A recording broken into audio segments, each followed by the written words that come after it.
saint nom, gloire au roi des rois. Alléluia. Gloire à notre Dieu, gloire à son saint nom, gloire au roi des rois. Alléluia. Il est le sauveur, le libérateur, il est la lumière, il est l'amour. Gloire à notre Dieu, gloire à son saint nom, gloire au roi des rois. Alléluia. Gloire à notre Dieu, gloire à son saint nom, gloire au roi des rois. Alléluia.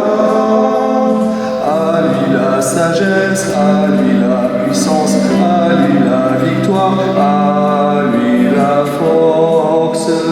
Gloire à notre Dieu, gloire à son saint nom, gloire au roi des rois. Alléluia. Gloire à notre Dieu, gloire à son saint nom, gloire au roi des rois. Alléluia. Acclamez Dieu toute la terre, chantez à la gloire de son nom, rendez-lui grâce, louez-le, Alléluia. Au nom du Père et du Fils et du Saint-Esprit, Amen. La grâce de Jésus notre Seigneur, l'amour de Dieu le Père et la communion de l'Esprit Saint soient toujours avec vous. Et avec votre esprit. Chers frères et sœurs, nous célébrons aujourd'hui le 3e dimanche de Pâques. En ce 3e dimanche, nous aurons à entendre l'épisode des disciples d'Emmaüs. Pour rencontrer Dieu, il nous faut sortir de nous-mêmes. Comme ces disciples d'Emmaüs, après avoir rencontré le Christ par diverses manières, ils ont été chargés, renforcés dans leur foi. Aujourd'hui, comme eux, prenons la direction d'Emmaüs aussi pour profiter avec eux des bienfaits du Seigneur. Reconnaissons que quelquefois, nous prenons une autre direction que celle de Emmaüs, allant à la rencontre du Seigneur. C'est nos aveuglements, c'est nos doutes, c'est tout cela qui fait que nous n'arrivons pas à l'entendre et à marcher avec lui. Regrettons-nous nos péchés et demandons-lui cette grâce de la vraie découverte de Dieu pour notre sanctification. Je confesse à Dieu Tout-Puissant. Je reconnais devant mes frères que j'ai péché en pensée, en parole, par action et par omission. Oui, j'ai vraiment péché. C'est pourquoi je supplie la Vierge Marie, les anges et tous les saints, et vous aussi mes frères, de prier pour moi, le Seigneur notre Dieu.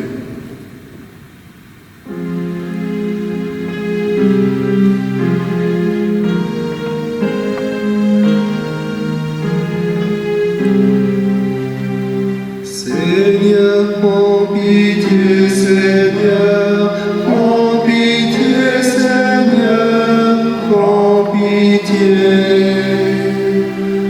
Ô Christ, prends pitié, ô Christ, prends pitié, ô Christ, prends pitié.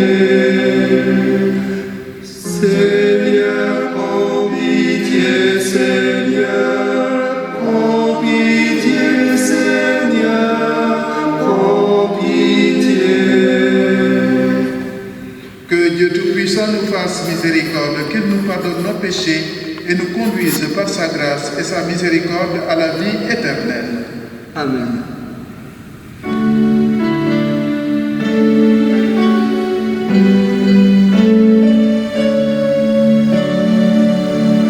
Gloria, Gloria, in excelsis Deo. Gloria, Gloria, in excelsis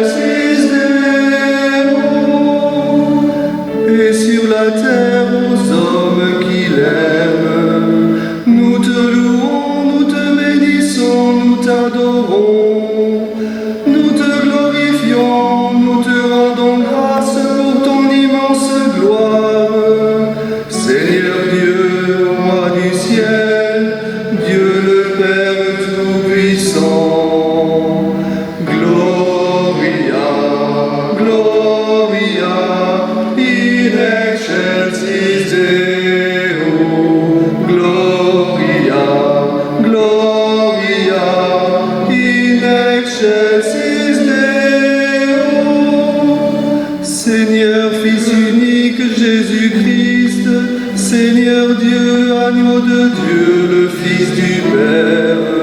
Toi qui enlèves le péché du monde, prends pitié de nous. Toi qui enlèves le péché du monde, reçois notre prière. Toi qui es assis à la droite du Père, prends pitié de nous. Gloria, Gloria, in excelsis Deo. Gloria, Gloria, in excelsis Deo.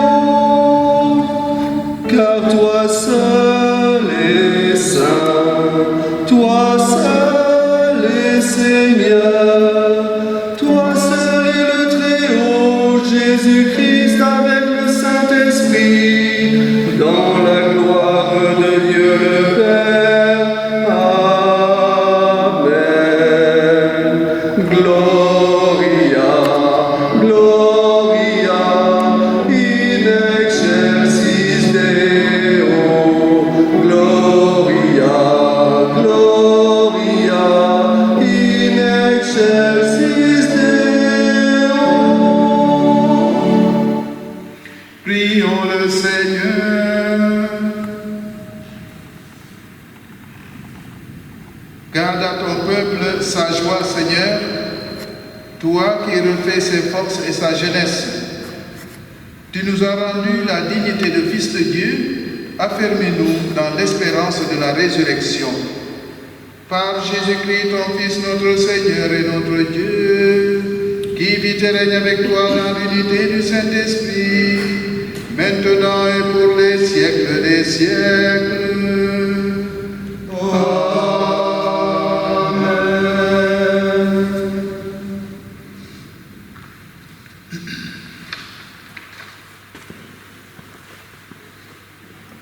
Lecture du livre des Actes des Apôtres. Le jour de la Pentecôte, Pierre, debout avec les 11 autres apôtres, éleva la voix et leur fit cette déclaration. Vous, Juifs, et vous tous qui résidez à Jérusalem, sachez bien ceci. Prêtez l'oreille à mes paroles. Il s'agit de Jésus le Nazaréen, homme que Dieu a accrédité auprès de vous, en accomplissant par lui des miracles, des prodiges et des signes au milieu de vous. Comme vous le savez vous-même, cet homme livré selon le dessein bien arrêté et la prescience de Dieu, vous l'avez supprimé en le clouant sur le bois par la main des impies. Mais Dieu l'a ressuscité en le délivrant des douleurs de la mort, car il n'était pas possible qu'elle le retienne en son pouvoir. En effet, c'est de lui que parlait David dans le psaume. « Je voyais le Seigneur devant moi sans relâche. Il est à ma droite, je suis inébranlable. C'est pourquoi mon cœur est en fête et ma langue exulte de joie. Ma chair elle-même reposera dans l'espérance. Tu ne peux m'abandonner au séjour des morts, ni laisser ton fidèle voir la corruption. Tu m'as appris des chemins de vie, tu me rempliras d'allégresse par ta présence. Frères, il est permis de vous dire avec assurance au sujet du patriarche David qu'il est mort, qu'il a été enseveli et que son tombeau est encore aujourd'hui chez nous. Comme il était prophète, il savait que Dieu lui avait juré de faire asseoir sur son trône un homme issu de lui. Il a vu d'avance la résurrection du Christ, dont il a parlé ainsi. Il n'a pas été abandonné à la mort et sa chair n'a pas vu la corruption. Ce Jésus, Dieu l'a ressuscité. Nous tous, nous en sommes témoins. Élevé par la droite de Dieu, il a reçu du Père l'Esprit Saint qui était promis. Et il l'a répandu sur nous, ainsi que vous le voyez et l'entendez.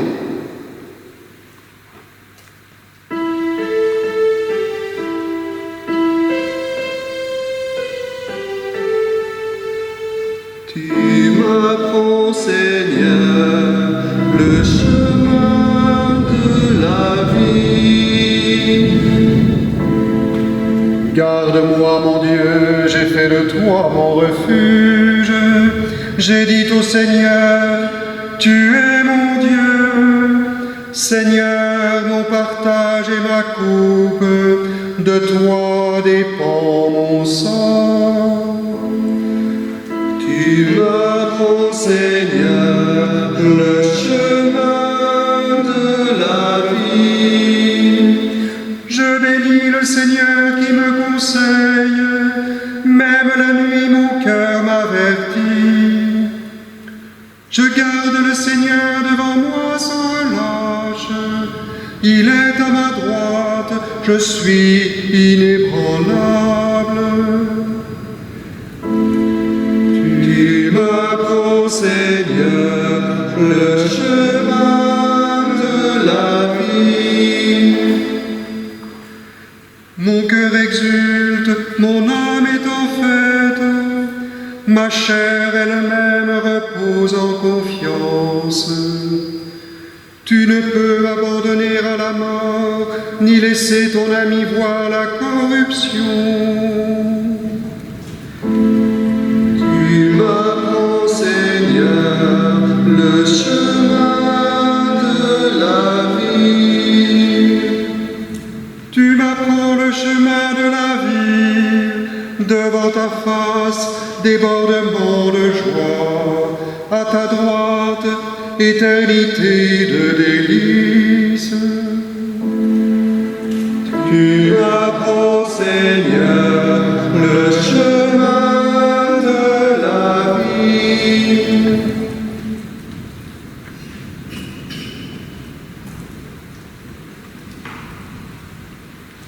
Lecture de la première lettre de Saint Pierre apôtre. Bien-aimés, si vous invoquez comme Père celui qui juge impartialement chacun selon son œuvre, vivez donc dans la crainte de Dieu, pendant le temps où vous résidez ici-bas en étranger. Vous le savez, ce n'est pas par des biens corruptibles, l'argent ou l'or, que vous avez été rachetés de la conduite superficielle héritée de vos pères. Mais c'est par un sang précieux, celui d'un agneau sans défaut et sans tache, le Christ. Dès avant la fondation du monde, Dieu l'avait désigné d'avance et il l'a manifesté à la fin des temps à cause de vous. C'est bien par lui que vous croyez en Dieu, qu'il l'a ressuscité d'entre les morts et qui lui a donné la gloire. Ainsi vous mettez votre foi et votre espérance en Dieu. Parole du Seigneur. Nous rendons grâce à Dieu.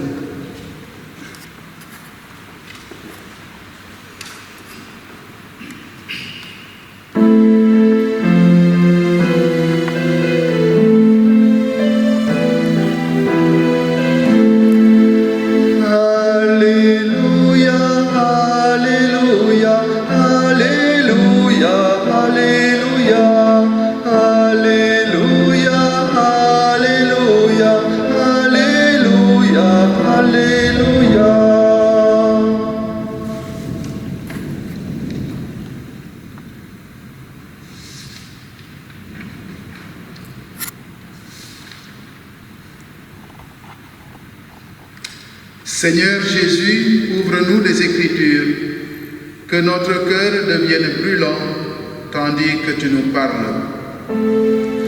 Alléluia, Alléluia, Alléluia, Alléluia, Alléluia, Alléluia, Alléluia, Alléluia. Le Seigneur soit avec vous. Et avec votre esprit. Bonne nouvelle de Jésus-Christ selon saint Luc. Gloire à toi, Seigneur. Le même jour, c'est-à-dire le premier jour de la semaine, 2 disciples faisaient route vers un village appelé Emmaüs, à 2 heures de marche de Jérusalem, et ils parlaient entre eux de tout ce qui s'était passé. Or, tandis qu'ils s'entretenaient et s'interrogeaient, Jésus lui-même s'approcha et il marchait avec eux. mais leurs yeux étaient empêchés de le reconnaître. Jésus leur dit, « De quoi discutiez-vous en marchant ?» Alors ils s'arrêtèrent tout tristes. L'un des deux, nommé Cléophas, lui répondit, « Tu es bien le seul étranger résidant à Jérusalem qui ignore les événements de ces jours-ci. » Il leur dit, « Quels événements ?» Ils lui répondirent, « Ce qui est arrivé à Jésus de Nazareth. Cet homme était un prophète puissant par ses actes et ses paroles devant Dieu et devant tout le peuple. Comment les grands prêtres et nos chefs l'ont livré, ils l'ont fait condamner à mort et ils l'ont crucifié. Nous espérions que c'était lui qui allait délivrer Israël. Mais avec tout cela, voici déjà le 3e jour qui passe depuis que c'est arrivé. À vrai dire, les femmes de notre groupe nous ont remplis de stupeur. Quand dès l'aurore, elles sont allées au tombeau, elles n'ont pas trouvé son corps. Elles sont venues nous dire qu'elles avaient même eu une vision des anges qui disaient qu'il était vivant. Quelques-uns de nos compagnons sont allés au tombeau et ils ont trouvé les choses comme les femmes l'avaient dit, mais lui, ils ne l'ont pas vu. Il leur dit alors, « Esprit sans intelligence, comme votre cœur est lent à croire tout ce que les prophètes ont dit, ne fallait-il pas que le Christ souffrit cela pour entrer dans sa gloire ?» Et partant de Moïse et de tous les prophètes, il leur interpréta dans toute l'Écriture ce qui le concernait. Quand ils approchèrent du village où ils se rendaient, Jésus fit semblant d'aller plus loin. Mais ils s'efforcèrent de le retenir. « Reste avec nous, car le soir approche et déjà le jour baisse. » Il entre donc pour rester avec eux. Quand il fut à table avec eux, ayant pris le pain, il prononça la bénédiction et l'ayant rompu, il le leur donna. Alors leurs yeux s'ouvrirent et ils le reconnurent, mais il disparut à leur regard. Ils se dirent l'un à l'autre, « Notre cœur n'était-il pas plus grand en nous, tandis qu'il nous parlait sur la route et nous ouvrait les Écritures ?» À l'instant même, ils se levèrent et retournèrent à Jérusalem. Ils y trouvèrent réunis les 11 apôtres et leurs compagnons, qui leur disent, « Le Seigneur est réellement ressuscité. Il est apparu à Simon-Pierre. » À leur tour, ils racontaient ce qui s'était passé sur la route et comment le Seigneur s'est fait reconnaître par eux à la fraction du pain. Cette parole, c'est le message de la foi que nous proclamons. Cette parole, c'est le message de la foi que nous proclamons.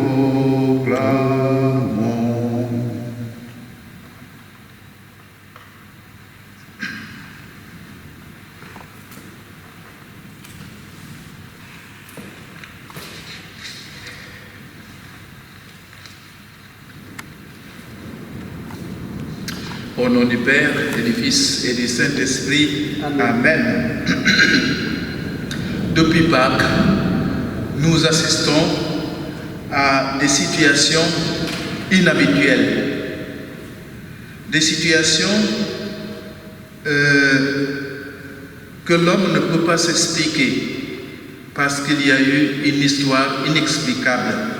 celle de la résurrection du Christ.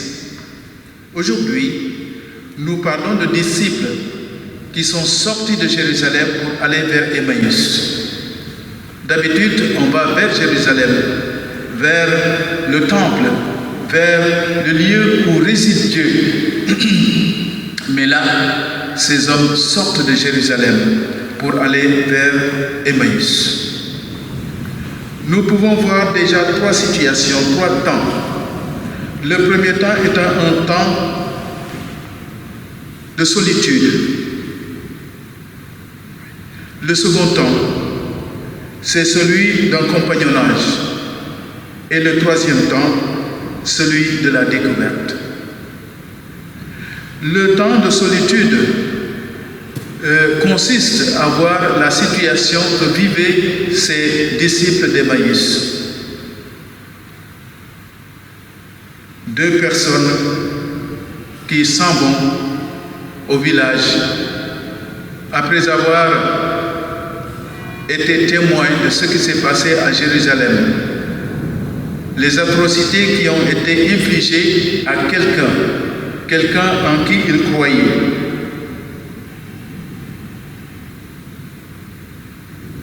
Oui, ils sont désemparés. Ils sont tristes, apeurés. Ils nagent dans les ténèbres. Et pour cela, ils sont tout à fait assombris par le découragement. Et le Christ vient s'adjoindre à eux pour faire route avec eux. Là, il y a une seconde situation, celle d'un compagnonnage. La présence invisible du Christ parmi eux. Jésus lui-même vient au milieu d'eux, mais ils ne peuvent pas le reconnaître. Pourquoi ils ne peuvent pas le reconnaître? Ils ne peuvent pas le reconnaître parce qu'ils sont désarmés, démoralisés, bloqués. Ils sont paumés, navrés et même désolés de ce qui s'est passé à Jérusalem. Et au Christ de leur demander un peu de lui livrer leurs sentiments de ces événements. Ils savaient bien qu'il était l'auteur de ces événements, mais eux ne le savaient pas. Il y avait là la rencontre de deux situations tout à fait diamétralement opposées. Un monde des ténèbres et un monde de l'au-delà, de la résurrection. Ils étaient encore sur le terrain du monde des ténèbres et ils n'arrivaient pas à décrypter les paroles du Christ qui était au milieu d'eux. Le Christ a beau parler, il leur a expliqué toute son histoire, la genèse de son histoire jusqu'à la fin, mais ils n'ont pas pu percevoir ce que le Christ, en tout cas, le disait sur le moment. Bien sûr, leur cœur avait pressenti la force et même la proximité de cette sainteté divine qui était avec eux. Mais eux encore, ils étaient restés bloqués. Jésus commence à lever petit à petit le rideau qui les aveuglait, pour ainsi dire, comme s'il enlevait ce rideau écaille par écaille. Et voici que ces gens, tout à fait déboussolés, veulent rentrer au village pour se reposer une bonne fois pour toutes. C'est comme si Jésus était un compagnon pour un peu les consoler dans leur peine extrême. Et le Christ continue avec eux. Seulement, il y a une réaction de ces personnes qui peut quand même nous alerter sur quelque chose.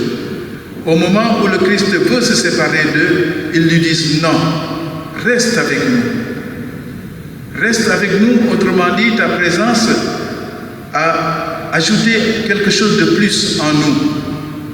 Nous comprenons davantage peut-être la situation qui s'est passée sans trop avoir la clarté de cette histoire en tant que telle. Mais la force des ténèbres était encore dans leur cœur en ce sens qu'ils ne voulaient pas que le Christ les quitte pour entrer encore dans les ténèbres de la nuit, continuer la route. Non, ne va pas plus loin. Reste avec nous car il se fait tard et le jour baisse. Vous voyez, c'est toujours dans cette ambiance que se trouvaient ces disciples. La peur les avait plus ou moins enchaînés à telle enseigne qu'ils ne voulaient pas non plus que le Christ s'engouffre dans la nuit pour continuer sa route.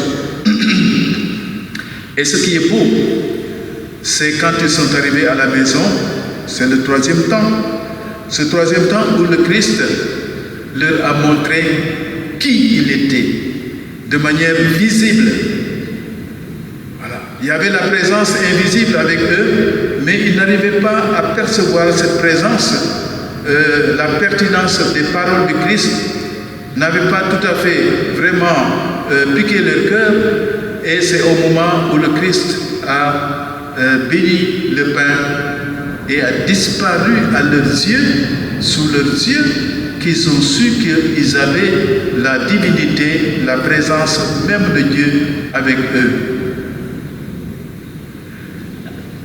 Ce qui est beau, c'est de voir aussi la suite qu'ils ont donnée à cette rencontre, ce compagnonnage avec Jésus. Jusqu'à là, ils n'avaient pas une autre situation, ils n'avaient pas un autre comportement qu'un comportement d'un simple compagnon de route. Mais aussitôt après, regardez ce qui s'est passé. Il y a eu un retournement complet de l'histoire, et ceux-là qui étaient timorés, qui avaient peur, repartent dans la nuit sur Jérusalem. C'est ça la force de la foi, la force de la connaissance du Christ. Une fois qu'on rencontre le Christ, on ne peut pas le garder en soi-même. On ne peut pas le confiner. Voilà. Nous sommes en confinement, mais là, la connaissance du Christ, les disciples d'Emmaüs n'ont pas pu la confiner. Ils sont sortis dans la nuit, eux qui étaient les peureux. Donc la foi aujourd'hui a la même incidence dans nous, dans nos cœurs, dans nos vies. Oui. Qu'est-ce que nous devons faire aujourd'hui? Parce qu'il y a l'histoire qui s'est passée, mais c'est la suite de l'histoire, voilà, qui nous intéresse à nous aujourd'hui, pour que nous puissions continuer aussi à vivifier cette histoire entre Jésus et ses disciples que nous sommes aujourd'hui. Dès lors, donc, ils se sont dressés comme témoins. Ils étaient des témoins, justement, des horreurs qui se sont passées à Jérusalem. Aujourd'hui, ils deviennent encore d'autres témoins de la résurrection du Christ, et ils sont prêts à aller dire ce qu'ils ont vu, à aller raconter ce qu'ils ont vécu. Aujourd'hui, encore, pour nous, chacun est comme un pèlerin sur la route d'Emmaüs. Le Christ nous rencontre aussi. Le Christ vient prendre part à notre vie. Le Christ nous parle. Il nous parle de différentes manières. Mais est-ce que nous avons le regard de la foi qui puisse le reconnaître? C'est par un regard particulier un regard intérieur, un regard de foi et d'espérance que nous pouvons décrypter les paroles du Christ aujourd'hui et savoir qu'il est avec nous. Sachons que le Christ demeure et reste avec nous dans nos situations diverses. Oui, dans nos tristesses, dans nos découragements, dans notre pauvreté, dans nos maladies, dans notre confinement, nos doutes, nos sentiments d'abandon, notre solitude et même nos échecs. Il est là. Et qu'est-ce qu'il nous demande? Il ne demande pas grand-chose. Simplement un simple regard, un petit sourire, un petit service, un geste d'amour. Et du point de vue de notre foi, il est là encore par ses propres paroles que nous trouvons dans la liturgie. Il est là par l'Évangile qui vivifie chaque jour ce qu'il nous dit. Il est là, présent dans l'Eucharistie, en s'offrant encore aujourd'hui comme il l'a fait hier aux apôtres et à ceux qui l'ont reconnu. Après la résurrection, il leur a donné une mission, celle de porter la bonne nouvelle en témoin joyeux. La foi est comme une chaîne, chacun étant un maillon de cette chaîne. Un maillon isolé n'a pas de sens. Le Christ nous donne pour mission donc de vivifier son corps mystique qui est l'Église. Sa présence en nous dissipe nos peurs, comme les disciples naguère dispersés par la peur des ennemis du Christ, comme les disciples d'Emmaüs fuyant les ténèbres de la nuit.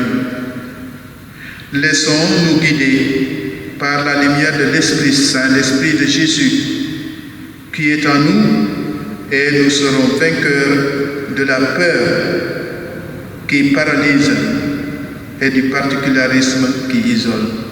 Amen. Au nom du Père et du Fils et du Saint-Esprit. Amen.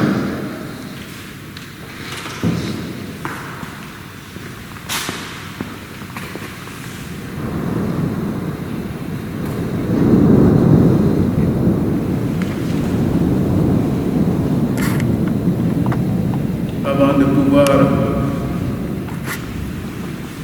professer leur foi en Christ, il a fallu que le Seigneur se montre encore à eux par un acte, l'acte visible.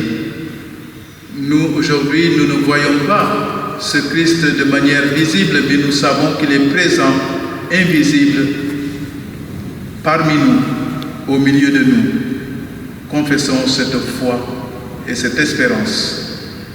Je crois en Dieu, le Père Tout-Puissant, Créateur du ciel et de la terre, et en Jésus-Christ, son Fils unique, notre Seigneur, qui a été conçu du Saint-Esprit, est né de la Vierge Marie, a souffert sous Ponce Pilate, a été crucifié, est mort et a été enseveli, est descendu aux enfers, le troisième jour est ressuscité des morts, est monté aux cieux, est assis à la droite de Dieu, le Père Tout-Puissant, d'où il viendra juger les vivants et les morts.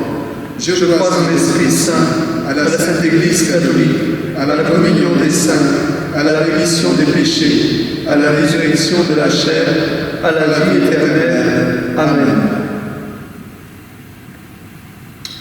Pour tous les hommes de notre monde,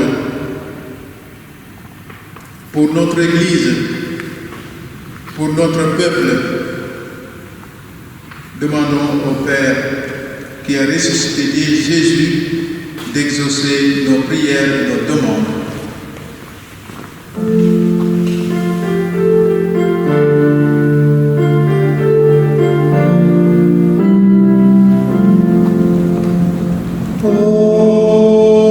Seigneur, en ce jour, écoute nos prières.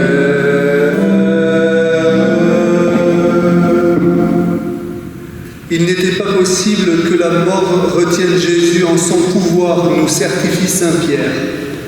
Or, la mort, à cause de la pandémie, semble régner en maître. Prions pour le personnel des hôpitaux et maisons de retraite, bouleversés et ébranlés par tant de morts dans leur service. Ouvre leur cœur au souffle de ta résurrection. Seigneur, nous te prions. Ô Seigneur, en ce jour, écoute nos prières. Mettez votre foi et votre espérance en Dieu, nous demande Saint Pierre. Prions pour tous les chrétiens, qu'ils deviennent de plus en plus serviteurs des hommes par la persévérance dans la prière et le service concret des plus pauvres. Seigneur, nous te prions. Ô Seigneur, en ce jour, écoute nos prières.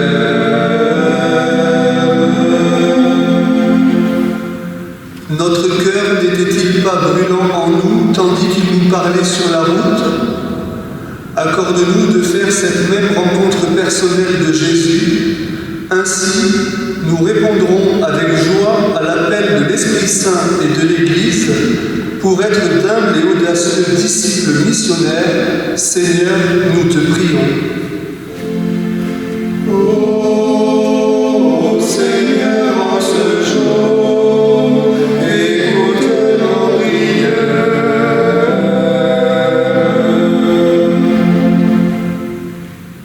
La pandémie du coronavirus, qui secoue douloureusement notre monde, endeuille plus brutalement tous ceux que nos sociétés rejetaient déjà. Donne la puissance de ton amour, Seigneur, à tous ceux qui sont au service concret des exilés dus aux guerres, des populations parquées dans les favelas et autres bidonvilles, des victimes affamées à cause des rivalités politiques et des injustices sociales. Seigneur, nous te prions. Ô Seigneur, en ce jour, écoute nos prières.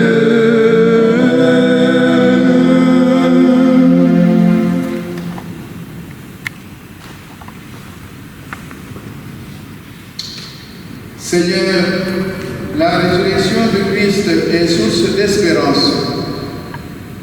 Daigne la révéler à ceux et celles qui ne croient plus en l'avenir et en la vie.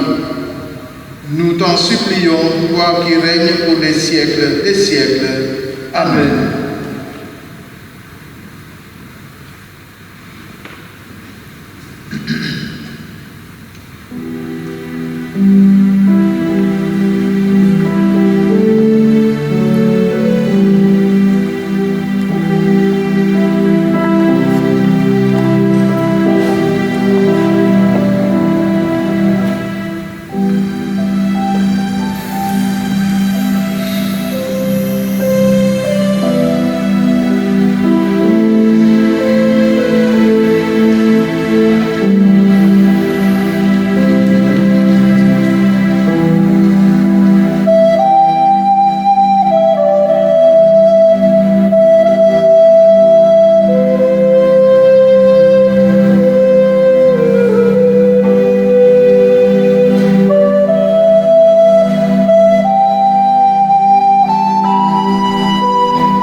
ensemble au moment d'offrir le sacrifice de toute l'Église. Pour la gloire de Dieu et le salut du monde. Accueille, Seigneur, les dons de ton Église en fête.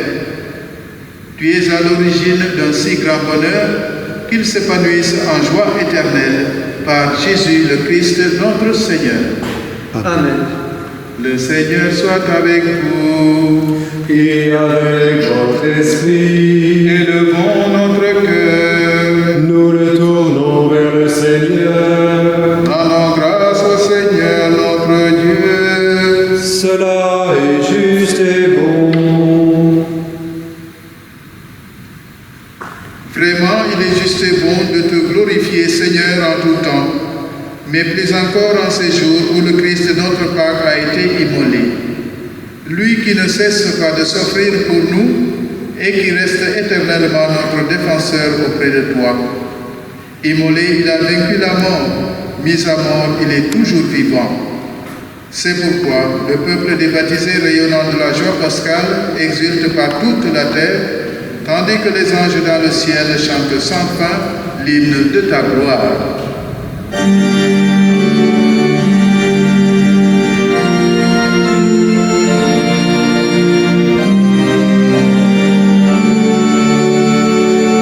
Sanctus, Sanctus Dominus, Sanctus, Sanctus Dominus, Deus Sabaoth.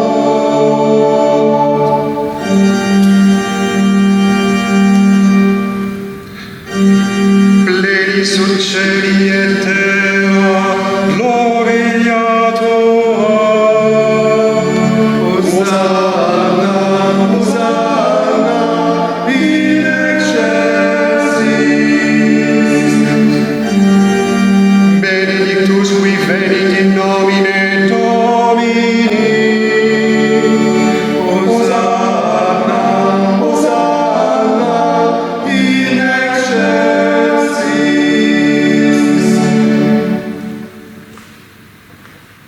Toi qui es vraiment saint, toi qui es la source de toute sainteté, nous voici rassemblés devant toi et dans la communion de toute l'Église. En ce premier jour de la semaine, nous célébrons le jour où le Christ est ressuscité d'entre les morts.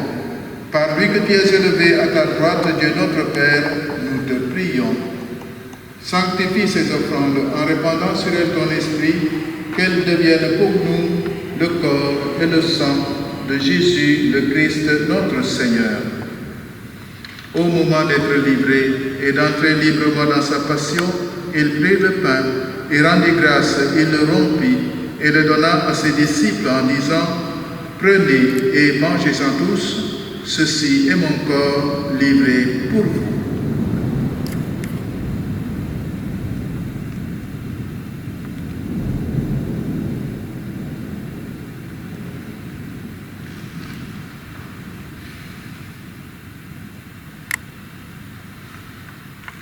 De même, à la fin du repas, il prit la coupe. De nouveau, il rendit grâce et la donna à ses disciples en disant, « Prenez et buvez-en tous, car ceci est la coupe de mon sang, le sang de l'alliance nouvelle et éternelle, qui sera versé pour vous et pour la multitude en rémission des péchés. Vous ferez cela en mémoire de moi. »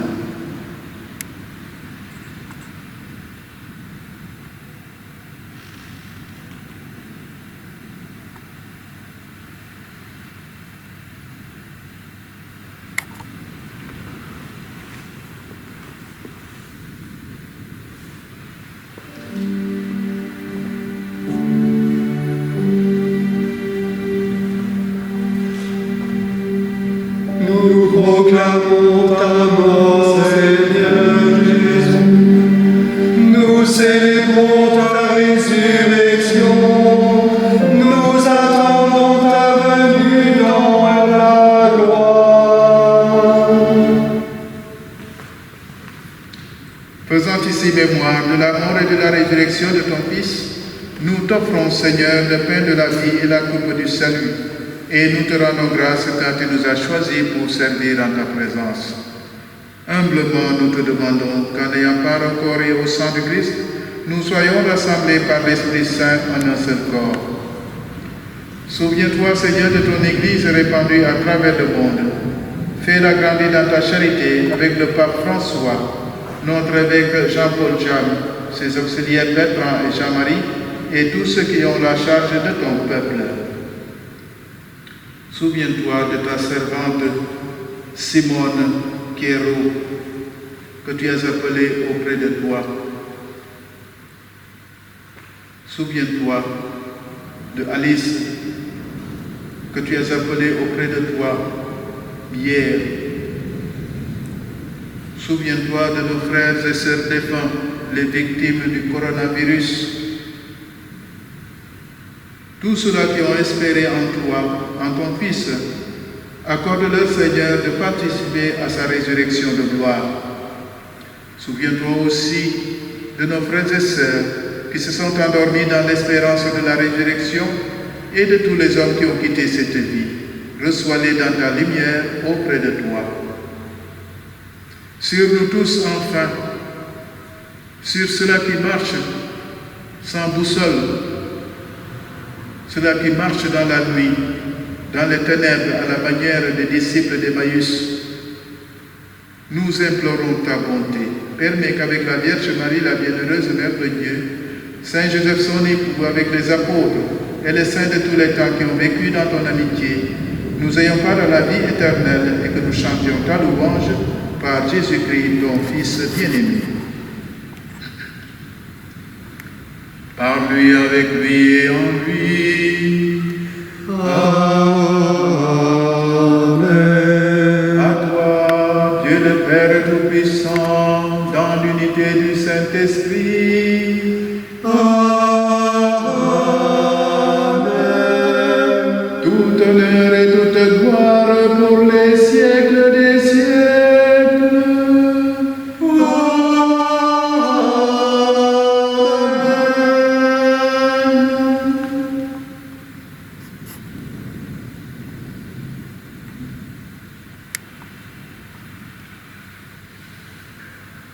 Comme nous l'avons appris du Sauveur et selon son commandement d'amour, nous osons dire: Notre Père, qui es aux cieux, que ton nom soit sanctifié, que ton règne vienne, que ta volonté soit faite sur la terre comme au ciel. Donne-nous aujourd'hui notre pain de ce jour. Pardonne-nous nos offenses, comme nous pardonnons aussi à ceux qui nous ont offensés. Et ne nous laisse pas entrer en tentation, mais délivre-nous du mal. Délivre-nous de tout mal, Seigneur. Délivre-nous de ce coronavirus. Délivre-nous de la faim qui menace le monde. Et donne la paix à notre temps. Par ta miséricorde, libère-nous du péché. Rassure-nous devant les épreuves, en cette vie où nous espérons le bonheur que tu promets et l'avènement de Jésus-Christ, notre Sauveur. Car c'est à toi qu'appartiennent le règne, la puissance et la gloire pour les siècles des siècles. Seigneur Jésus-Christ, tu as dit à tes apôtres: je vous laisse la paix, je vous donne ma paix. Ne regarde pas nos péchés, mais la foi de ton Église. Pour que ta volonté s'accomplisse, donne-lui toujours cette paix et conduis-la vers l'unité parfaite, toi qui règnes pour les siècles des siècles. Amen. Que la paix du Seigneur soit toujours avec vous. Et avec votre esprit.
Heureux les invités au repas du Seigneur.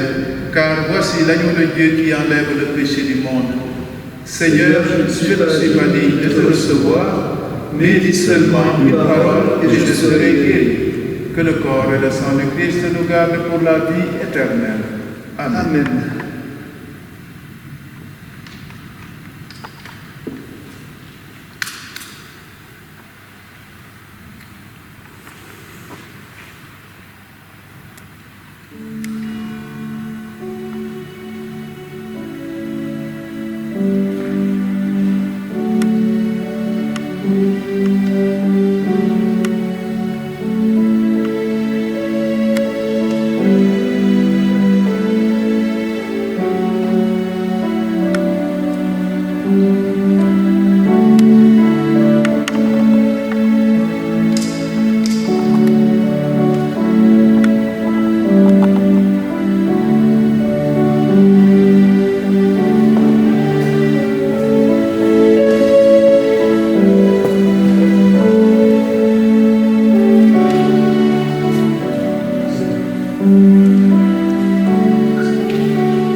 Au soir de la résurrection, les disciples reconnurent le Seigneur quand il rompit le pain. Alléluia.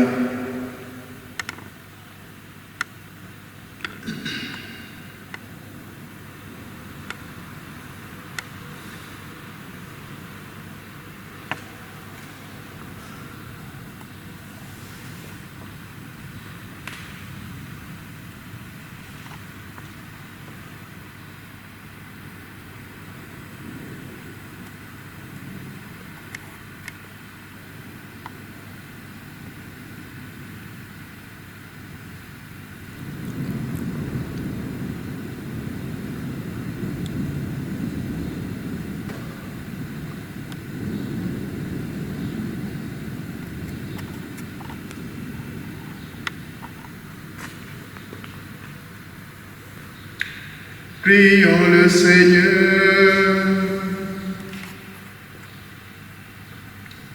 Regarde avec bonté, Seigneur, le peuple que tu as rénové par tes sacrements. Accorde-nous de parvenir à la résurrection bienheureuse, toi qui nous as destinés à connaître ta gloire, par Jésus le Christ notre Seigneur. Amen. Le Seigneur soit avec vous Et avec votre esprit. et que Dieu Tout-Puissant vous bénisse et vous garde, le Père, le Fils et le Saint-Esprit. Amen. Allons et demeurons dans l'espérance du Christ. Nous rendons grâce à Dieu. Bonne suite à ce confinement. Ce sera bientôt la fin, mais prenez garde à vous aussi.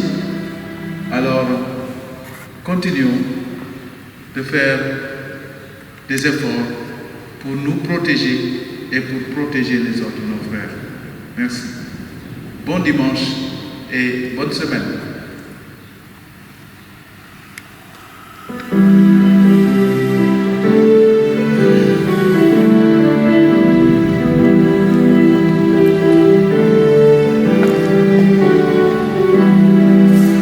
Tu nous as sauvés